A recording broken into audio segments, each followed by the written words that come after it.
말씀드린 것처럼 오늘은 종려주일입니다. 예수님께서 십자가에 못 박히시고 죽으시고 부활하시는 그 예수님 생애의 마지막 일주일을 우리가 기념하고 있고, 그 일주일의 시작되는 날이 바로 이 종려주일입니다. 예수님께서 이 주일, 이 시간이죠. 이 시간에 예루살렘으로 들어가시는 그때 사람들이 종려나무 가지를 흔들었다고 해서 종려주일 이렇게 말하고, 또 교회력을 따라서 고난주간의 시작이기 때문에 주일을 고난주일 이렇게 우리가 지키고 있습니다. 예수님이 이 예루살렘으로 입성하시는 이 이야기는 신약성경, 특히 사복음서에서 굉장히 중요한 이야기입니다. 복음서 전체의 약 25% 정도가 예수님의 마지막 일주일을 기록하고 있거든요. 그 일주일을 기록하는 그 이야기의 첫 시작입니다. 사실 복음서 전체, 마태, 마가, 누가, 요한복음에서 다들 예수님의 생애를 기록하고 있지만 예수님의 생애를 똑같이 기록하고 있지는 않습니다. 그래서 여기서는 있는데 여기서는 없고, 여기서는 있는데 또 저기서는 없고 이렇습니다. 그러다 보니까 사복음서 전체에서 공이 다 기록되어 있는 이야기, 사건이 몇 개 나오지 않습니다. 생각보다 작거든요. 근데 이 예수님께서 예루살렘에 입성하시는 이 이야기는 마태, 마가, 누가, 요한복음 다 기록하고 있습니다. 근데 기록하고 있으면 똑같은 이야기냐? 다릅니다. 똑같은 이야기를 기록해도 누가 기록하느냐에 따라서 강조점이 다르고 또 쓰는 방식이 다릅니다. 그래서 여러분, 예수님이 예루살렘에 들어가시는 이야기하면 딱 떠오르는 생각들이 어떤 게 있으세요? 예수님이 가다가 어디 가서 나귀 끌어와라 이러면 그 주인이 갑자기 너 누군데 내 나귀를, 이러면 주가 쓰시겠다 하라 이러면 딱 하고, 그런 이야기 있잖아요. 그런 이야기들이 사실 공관복음, 마태, 마가, 누가복음에는 이야기가 강조되어서 나오고 있는데, 요한복음에서는 그런 이야기를 쏙 빼놓고 오히려 그때 당시 이스라엘 유다 백성들이 예수님이 오시는 그것을 어떻게 반응하고 어떤 동기로 반응했는지, 그런 거에 좀 더 많은 이야기들을 하고 있습니다. 예수님께서 지금 왕으로서 왕도 예루살렘, 시온은 하나님의 통치가 시온으로부터 온 세상에 퍼져나가는 그곳이거든요. 시편에서도 강조하고 있는 겁니다. 시온에서 열방이 시온으로 나와서 하나님의 통치를 받게 되는 것인데, 바로 그 구약 성경에서 바라던 시온으로 말미암은 영원한 하나님의 통치가 이루어지는 시작점이 어디냐? 왕이신 예수 그리스도께서 이 시온인 예루살렘의 왕으로서 입성하시는 그런 이야기이죠. 그래서 사실 우리가 고난주일이고 또 고난주간 하면 예수님이 모진 고통 당하시고 매 맞으시고 찢기시고 죽으시고 못 박히시는 그 모든 걸 생각하면 마음이 좀 아프고 슬프고 그런 날인 걸로 느껴지는데, 사실 그것도 중요한 한 부분이긴 하지만 적어도 요한복음은 예수님의 그 고난주일을 맞이하시는 예수님의 첫 번째 이미지를 죽으러 가시는 이미지로 설명하고 싶지 않은 거예요. 대신에 예수님께서는 왕으로서 당신의 보좌에 임하시는 것으로, 그렇게 오늘 본문이 설명하고 있는 것이죠. 그래서 이 분위기가 깜짝 놀랄 분위기입니다. 사실 이때가 유월절을 준비하는 일주일이거든요. 그렇기 때문에 12절을 보시면 명절에 온 큰 무리가 이렇게 말합니다. 이 유월절 명절에 사람들이 많이 모입니다. 구약 성경에서부터 1년에 3차례는 예루살렘으로 와서 보여라 이런 율법도 있지만, 실제로 특별히 유월절에 사람들이 다들 예루살렘으로 와서 유월절 어린 양을 잡고 그 유월절을 지킵니다. 그래서 유월절이 지나면 바로 무교절이 곧장 이어서 오거든요. 그래서 7일, 8일 동안 아주 거룩한 예식을 지키는 그런 건데, 그래서 그 당시에 전 세계로 흩어져 있던 유대인들이 순례를 하듯이 이 예루살렘으로 모여듭니다. 그래서 엄청나게 많은 사람들이, 그래서 평소에 예루살렘 숫자보다 찾아오는 숫자가 거의 10배 이상 더 많은 그런 순간들도 있었다고 합니다. 유대인 그 역사학자 중에 요세푸스라는 사람이 있습니다. 사실 그 사람은 그 유대인들은 좋아하지 않아요. 우리로 치면 그 조선시대 말기 을사오적 같은 그런 사람입니다. 나라를 팔아먹은 사람, 이런 이미지가 있습니다. 그래서 조선시대 말에 그런 일이 있고 나서 일제시대 때 우리나라 사람들 중에서도 을사오적 그 암살단도 조직하고 그랬잖아요. 그런 것처럼 그 당시에 유대인들은 이 요세푸스를 죽이려고 하는 암살단을 조직해서 파송을 여러 번 합니다. 로마까지. 그만큼 싫어하는 그런 사람이었는데, 왜냐하면 나중에 그 유대 전쟁이 일어났을 때 요세푸스가 전쟁이 질 것 같으니까 디도 장군한테 가서 항복합니다. 그리고 나서 디도 장군은 로마에서 멀리서 왔기 때문에 유다의 지형이나 이런 거 잘 모르거든요. 그래서 요세푸스가 그런 걸 잘 안내를 해줘서 디도 장군이 예루살렘을 멸망시키고 나중에 황제가 되잖아요. 그런 데 공을 했기 때문에 요세푸스는 로마에서 죽을 때까지 부귀영화를 누리면서 책을 썼는데 그 책이 지금 남아 있습니다. 역사적으로는 굉장히 중요한 책이죠. 근데 그 책에 보면 이런 내용이 나옵니다. 예수님 당시에 예루살렘에 6월절이 되면 약 200만 명에서 270만 명 정도가 전 세계에서 몰려든다라고 그렇게 이야기합니다. 그리고 6월절에 잡은 어린 양의 숫자가 26만 마리 정도 된다고. 아주 엄청난 일이죠. 그걸 다 믿을 수 있을지는 솔직히 검증이 안 된 부분이긴 한데, 어쨌든 수많은 사람들이 몰려왔고 예루살렘도 수용이 안 돼서 지금 예수님이 계시다가 올라오는 이 베다니, 벳박에 이런 10여 킬로 떨어진 옆에 마을까지도 소위 여관이 자리가 없을 정도로 가득 차서 6월절을 지킵니다. 그 엄청난 사람들이 몰려왔는데 예수님이 무슨 일을 하셨는지 듣게 됩니다. 특히 오늘 이 본문 바로 앞에 나오는 이야기가 뭐냐면, 그 유대인들이 와서 나사로를 예수님이 살리셨다라는 소식을 듣습니다. 깜짝 놀랄 일이죠. 죽어서 썩고 있는데 다시 살아났다. 그 이야기를 들었습니다. 누가? 야, 그런 일이 어떻게, 하나님의 큰 일이잖아. 야, 이 사람이 그러면 하나님께서 보내시는 메시아인가? 이런 생각들을 막 하기 시작합니다.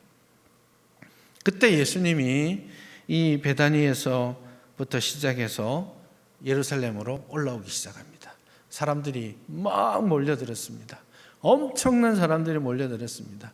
다들 환호합니다. 노래 부르고 있습니다. 춤추고 있습니다. 종려가지 나무를 막 흔들면서 그렇게 하고 있습니다. 사람들은 자기 옷을 벗어서 예수님이 가시는 그 길을 사뿐히 지려밟고 가시옵소서 하면서 쫙 펼쳐서 극진하게 우리의 이스라엘의 유대인의 왕으로 오시는 그분을 영접하려고 그렇게 하고 있습니다. 방탄소년단 저리 가라 하는 그 모습으로 막 난리가 났습니다. 그래서 19절에 보면 바리새인들이, 야, 우리가 하려는 일이 쓸데없다. 보라, 온 세상이 그를 따르는도다. 그렇게 이야기했죠. 우리가 하려는 일은 바로 앞에서 예수님을 죽이려고 모의하고 작당을 했고, 예수님을 죽이려고 하는데 예수님이 덜컥 나사로를 살렸잖아요. 이것 때문에 대세가 기울고 있으니까, 야, 나사로도 죽여야 되겠다. 그 이야기가 바로 앞에 이야기거든요. 그러는 그렇게 예수님을 어떻게 하면 죽일까 하고 있다가 이 군중들의 소리를 듣고, 호산나 부르는 이 막 천지가 개벽할 만한 소리를 듣고, 아이고 끝났다, 이렇게 할 정도로 그때의 분위기가 뜨거웠다라는 것이죠. 그런데 이 분위기는 사실 그 당시 유대인의 정치적인 환경을 생각하면 대단히 위험한 일입니다. 로마는 6월절에 원래 아주 민감한 때입니다. 엄청난 사람들이 몰려왔기 때문에 예루살렘에서는 그때마다 크고 작은 소요들, 반란들이 자주 일어났기 때문에 로마 모든 군대는 총독들을 중심으로 해서 밤잠 못 자고 신경을 날카롭게 세우고 있는 때죠. 무슨 일이 일어날까 봐. 그랬는데 예수님이 딱 나타나시고 사람들은 호산나 이스라엘의 유대인의 왕으로 오시는 이여 우리를 지금 구원하여 주십시오 이렇게 노래 부르고 있으니 이거는 정치적으로 받아들이기 어려운 겁니다. 이스라엘 백성들의 마음에 이런 정치적인 관심이 있었습니다. 그래서 예를 들면 오병이어 기적이 일어났을 때 예수님께서 떡을 그리고 물고기를 공급하시는 5,000명, 2만 명에게 공급하시는 그 모습을 보고 사람들은 완전히 눈이 돌았습니다. 그리고는 우리에게 먹을 것을 주실 수 있는 분, 우리의 먹고 사는 문제를 해결해 주실 수 있는 분, 이분이야말로 우리의 왕이시다 하고 예수님의 뜻과 상관없이 요한복음에서는 그 예수님을 억지로 왕 삼으려고 했다라고. 그래서 예수님 도망가셨잖아요. 먹고 사는 문제가 해결되니까, 죽었던 사람이 일어나니까, 예수님을 따르면 건강도 해지겠고, 예수님을 따르면 사업도 잘 되겠고, 괜찮겠네.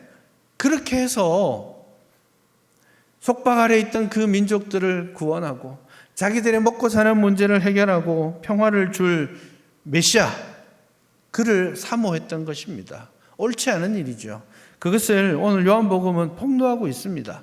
그래서 17절에 보면 이렇게 사람들이 몰려온 이유를 설명하면서 나사로를 불러내어서 죽은 자 가운데서 살리실 때에 함께 있던 무리가 증언했기 때문에 이런 일들이 벌어지고 있다라고 본문은 계속해서 이야기하고 있습니다. 불순한 의도가 있는 거죠.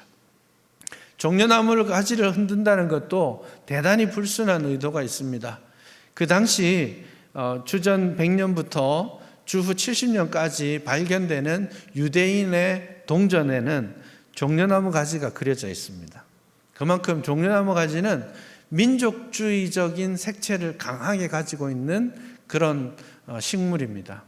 왜냐하면 유대가 주전 170년대에 반란을 일으키고 마지막 통일왕국을 100년간 이룹니다.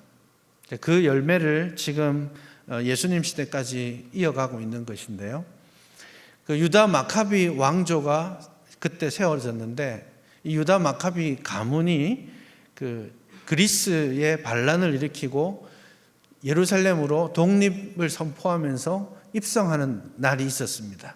그때 입성했을 때 사람들이 왕으로 오는 그 유다 마카비 왕조를 영접하기 위해서 퍼레이드를 했고 그때 사람들은 종려나무 가지를 흔들었습니다.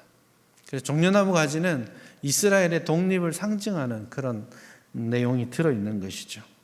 그러다 보니까 오늘 이 예수님이 입성하시고 사실은 고난주의를 지나고 죽으시고 부활하실 것을 준비하면서 입성하시는 것인데 군중들은 전혀 다른 생각하고 있습니다. 저분을 예수님을 따르는 제자의 삶을 생각하지만 예수님으로부터 먹고 살 것을 생각하는 겁니다. 예수님으로부터 독립을 이루어서 자기들이 더 편안하게 살 것을 생각하고 왔던 것입니다. 적어도 본문은 그 부분에 있어서 공감대를 이루는 것이 하나 있는데 그게 뭐냐면 예수님이 예루살렘에 입성하셨는데 그 예루살렘 입성은 승리의 입성이다. 왕으로 오신 것이다. 라는 것입니다.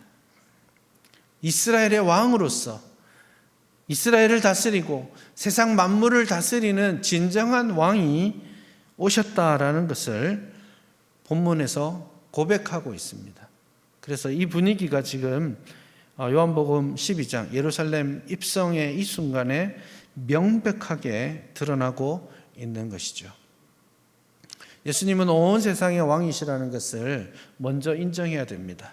예수님이 십자가 지러 오셨잖아요. 죽으러 오시는 거라고 생각하지 마시고 승리하러 오신다고. 당신의 구속 사역을 완성하러 오신다라고 우리는 고백해야 합니다. 그래서 스가랴 9장에 있는 말씀을 오늘 본문에서도 인용하고 있죠. 예수님의 입성을 시온의 딸들아 크게 기뻐하라 이렇게 말합니다.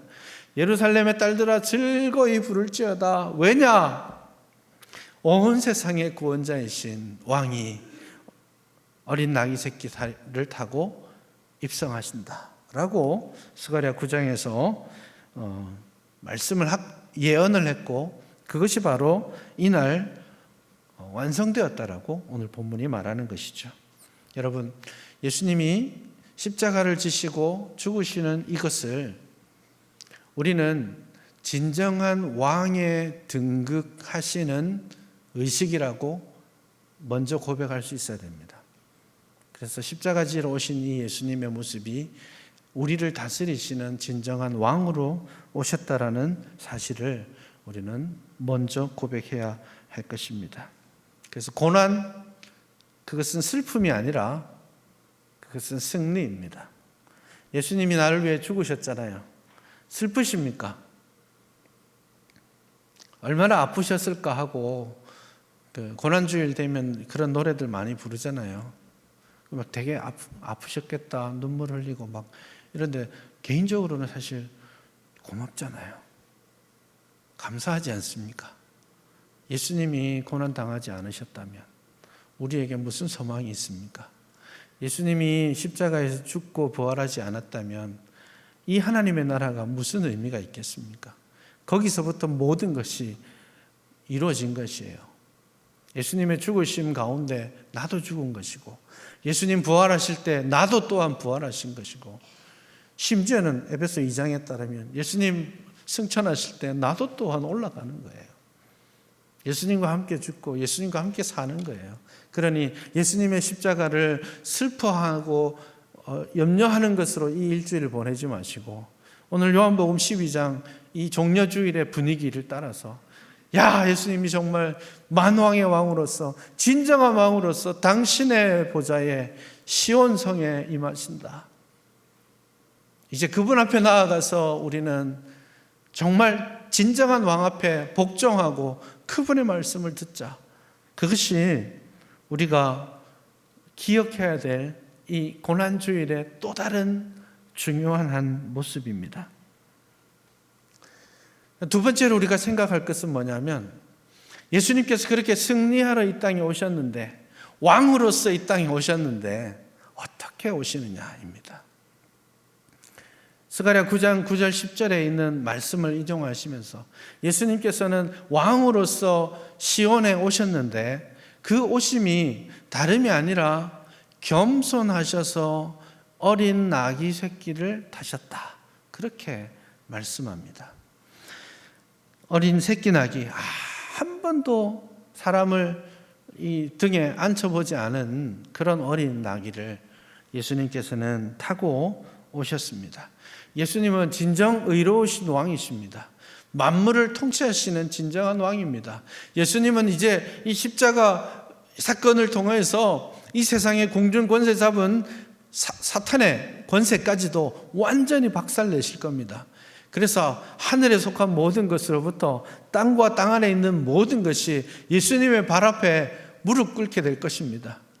에베소의 표현, 빌립보서의 표현대로 치자면 그 예수님의 발등상이 되도록 거기에 전부 복종하게 될 겁니다. 그 놀라운 예수님이 이 땅에 오셨는데 좀 이상하지 않습니까? 한 번도 타보지 않은 조그만한 어린 나귀를 타셨다니요. 상상이 되십니까? 건장한 예수님이 조그만한 어린 나귀를 타고 오고 계십니다. 주변에는 엄청난 사람들이 몰려 있는데 너무 초라하지 않습니까? 진짜 왕이신데 백마라도 타고 와야죠. 황금 가마라도 타고 오셔야죠. 그래야 진짜 뽐때가 나시는구나, 보기 좋다, 야, 이렇게 할 거 아니에요. 그런데 예수님은 한 말씀도 하지 아니하고, 오늘 본문에 예수님 막 엄청난 사람들의 목소리들이 있지만 정작 예수님은 한마디도 하지 않으시고 예수님은 조용히 어린 나귀를 보시고 그 나귀를 타고 묵묵히 예루살렘으로 올라오십니다. 비장한 걸음이겠지만 그러나 예수님은 겸손히 그 길을 걸어가셨습니다. 예수님께서 이루신 승리, 예수님께서 이루시는 진정한 통치, 그것은 아주 훌륭한 칼을 꺼내고 놀라운 실력으로 로마를, 세상의 대적자들을 다 물리치시고 나를 따르라 해서 되는 것이 아니라 묵묵히 십자가를 지시고 고난을 당하시고 죽으심으로 당신의 사명을 완성하셨습니다. 주님이 의도하셨던 걸음입니다. 십자가 당한 거 아니에요. 빌라도가 죽이니까 할 수 없이 죽은 거 아니에요. 예수님께서는 십자가를 향해 걸으셨습니다. 처음 공생애를 시작하시는 그 순간에도 내 때가 아직 이르지 아니하였다라고 말합니다. 예수님은 시작할 때부터 당신의 가시는 십자가의 길을 선택하고 가셨습니다. 열정적으로 걸어가셨습니다. 구속사역을 이루시기 위해서 당신이 계획하시고 당신이 걸어가셨습니다. 그래서 예수님의 십자가, 예수님의 승리는 슬픔 위에 있는 것이 아니라 예수님의 열정 위에 있는 것입니다. 그래서 예수님의 순환을, 그리스도의 순환을 영어로 The Passion of Christ 이렇게 말합니다. 그걸 번역하면 그리스도의 순환인데 여기서 Passion, 그리스도의 패션, 이 패션은 순환이기도 하지만 열정이기도 합니다. 패션이 있어야 된다고 얘기하잖아요. 열정인 거예요. 주님이 십자가를 이루시고 그 십자가를 통해서 진정한 왕으로 등극하고 구속사역을 완성하시기 위해서 직접 열정을 가지고 우리를 구해내신 것입니다. 그러니 주님의 십자가를 생각할 때마다 주님이 이루신 진정한 승리를 기억하고 감사할 수 있기를 바랍니다. 그리고 그 십자가를 생각할 때마다 예수님께서 마지막입니다. 어린 나귀 새끼를 타셨다는 사실을 우리는 기억하고 또 기억해야 합니다. 왕이 되시는 방법이 백마가 아니라 어린 나귀였다고요. 나를 따르라 외치기보다는 조용히 겸손하게 평화를 이루셨다라는 것입니다. 주님이 주시는 참된 승리, 우리에게 베푸신 자유, 그것은 십자가로 평화로 이루신 것입니다. 사탄은 그 아들을 죽임으로써 결정적으로 승리하기를 기대했을지 모르겠지만 하나님의 계획은, 하나님의 놀라운 신비는 십자가였습니다. 그렇게 처절하게 죽어갔는데 그것이 돌이킬 수 없는 완전한 승리였다라는 사실을 우리는 결코 잊어서는 안 됩니다. 그리고 한 가지, 이것을 이야기하는 또 다른 방식은 우리는, 그리스도를 따르는 우리는 어떻게 승리를 이루어야 되는가라는 질문과도 연결됩니다. 예수님께서 걸어가셨던 길은 사실은 우리가 걸어야 될 길입니다. 예수님이 승리하셨던 것처럼 우리도 이 땅 가운데 승리할 수 있습니다. 예수님께서 하나님 나라 이루어 가셨던 것처럼 우리도 작은 예수가 되어서 이 땅 가운데 하나님의 나라를 확장해가고 이루어가야 됩니다. 그것이 사명입니다. 그런데 예수님은 십자가로 그 일을 이루셨는데 오늘 이 땅에 살아가는 우리 성도들은 무엇으로 그 사명을 이루겠습니까? 우리의 관심은, 우리가 바라보는 시선은 어디에 있냐고요? 예수님은 금관을 쓰시기보다는 가시면류관을 쓰셨는데 우리는 너무너무 자주 우리의 머리에 영광스러운 금관을 쓰고 싶어 하지 않습니까? 예수님은 어린 나귀 새끼를 타셨는데 우리는 너무너무 자주 우리의 삶 가운데 백마라도 타야 본때가 나지 않겠냐라고 생각하지 않습니까? 예수님은 십자가 지실 것을 말씀하셨는데 우리는 예수님을 따르면 이 군중들처럼 우리에게 자유가 오겠구나, 우리가 먹을 것을 해결할 수 있겠구나, 예수님을 따르면 내 건강도 유지되겠구나, 이런 소망을 가지고 주님을 따른다라고 말하지 않습니까? 주님은 십자가를 지시고 그 길을 가셨는데 우리는 영광을 소원하고 있지 않습니까? 주님은 보좌에 앉기보다는 십자가 위에 달리셨는데 우리는 십자가에 달리기보다는 보좌에 앉는 것을 소망하고 있지는 않습니까?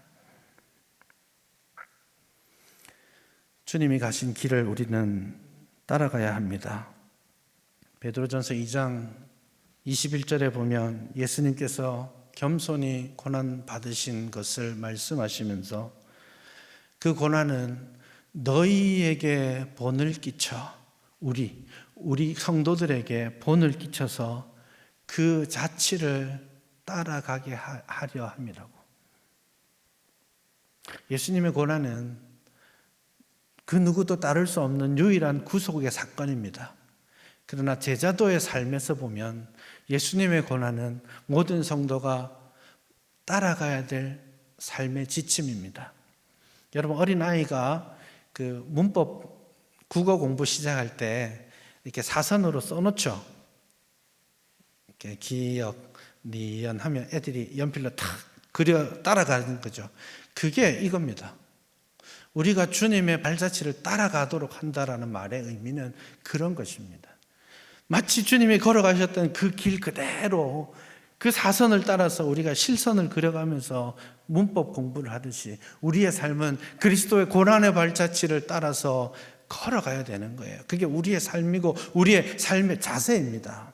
하나님을 영화롭게 하는 것, 하나님의 뜻이 이루어지는 것은 거기에서 나타나는 거예요. 내가 부자가 되면 하나님 영광 받으신다고요? 내가 더 건강하고 내가 더 높은 권력을 가지고 그렇게 되면 하나님이 더 큰 영광 받으실 거라고요?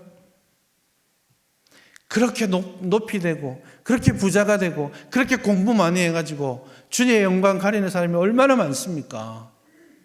그것으로 영광이 되는 게 아니에요. 그것으로 하나님 나라 확장되는 게 아닙니다.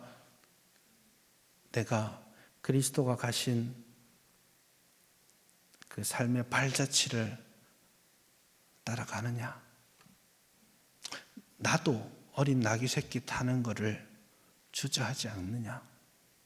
대접받아야 되는 자리가 아니라 인정받지 못해도 희생해도 십자가 지는 것, 내가 잊혀져도 또 때로는 내가 오해를 당하더라도 묵묵히 주님이 가신 길 따라가기로 다짐하고 살아야 되지 않겠습니까? 우리의 권리를 주장함으로 되는 게 아닙니다. 교회가 강해져 가지고 세상이 교회를 함부로 하지 못하도록 한다고 하나님의 영광이 나타나는 게 아니에요. 핍박 못하게 연대하는 게 아니라 우리의 삶의 가치, 삶의 자세는 어린 나귀를 타신 예수님, 십자가를 지신 예수님의 길을 걸어가는 것입니다. 예수님이 이 땅에 오신 이유가 무엇입니까? 인자가 온 것은 섬김을 받으러 온 것이 아니라 도리어 섬기려 하고 많은 사람의 대속물로 주기 위해서 오셨다라고 말씀하셨잖아요. 우리가 이 땅에 있는 목적은 무엇입니까? 섬김을 받으려 함이 아니라 고난을 피하려 함이 아니라 도리어 섬기려 하고 많은 이들을 위해 대속물은 아니지만 그들을 위해 희생하고 낮아지라고 우리가 있는 것 아니겠습니까? 이 부르심 앞에 설 수 있기를 바랍니다. 십자가의 길만이 하나님의 은혜와 영광을 세상에 드러나게 할 것입니다.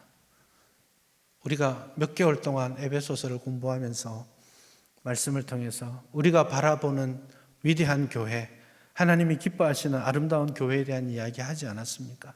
주님이 이 교회를 얼마나 귀하게 여기시는지, 이 교회가 삼위 하나님의 놀라운 은혜의 기적의 역사인 것을, 이 교회가 주께서 이루어 놓으셨던 그 구속을 세계 만방에 나타내는 특권을 가진 사명 공동체라는 것을 우리는 배우지 않았습니까? 이 교회를 통하여서 축복이 선언되고 이 교회를 통하여서 열방에 복이 전달되는 그런 교회가 되어야 하지 않겠습니까? 근데 오늘 이 말씀은 어떻게 할래? 어떤 자세로 할래? 이렇게 이걸 질문하시는 겁니다.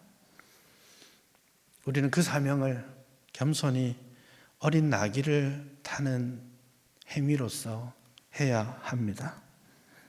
대접받는 왕관 쓰는 자리가 아니라 겸손의 왕으로 오신, 섬기는 왕으로 오신 예수님을 따라서 그 주님의 길을 걸어감으로써, 나의 십자가를 지고 주를 따름으로써 우리는 하나님의 나라를 확장하게 될 것입니다.